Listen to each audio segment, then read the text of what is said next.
When President Emmerson Mnangagwa was campaigning to succeed the late former President Robert Mugabe at the height of the ZANU-PF succession in fighting leading the November 2017 coup, he got good coverage from a lot of journalists. Zarabida mashoko buda panguva inoi ari kuonekwa kuzi the news hawks inoichiexposa the rift irimo right now mu the ruling party ZANU-PF pamwe chete nemajournalist. Panguva ino kuri kuonekwa kunzi majournalist panguva inoi anouya achiexposa corruption and the likes. They are being captured, some are being arrested, vamwe vanongodisappear, vamwe vanosangana nezvakasiyana siyana. Zarabida mashoko ari kuda nyogwa panguva ino inoonekwa kunzi the same country is now deeply veiled in corruption. And panguva inoi the news hawks ilikuwa ichiva defender, especially on akaita sana Blessed Mhlanga.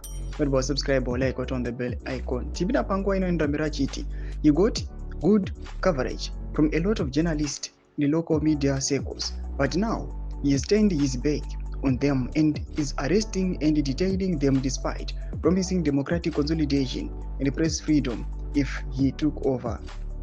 Zimbabwean journalist Blessed Mhlanga, who gave Mnangagwa generous coverage, is one of the victims of his current authoritarian backsliding and repression.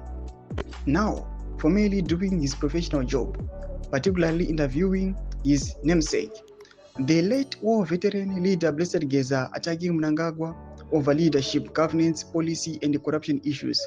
Mhlanga was arrested and detained for 73 days, a vicious assault which he has described as lawfare against media.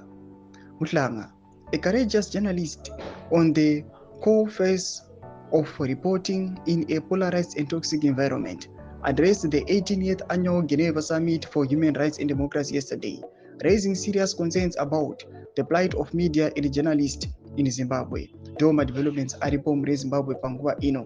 Penda comment section medu zafunguro enyi muri pamusoro pechitiko ichi. So subscribe or like, check on the bell icon.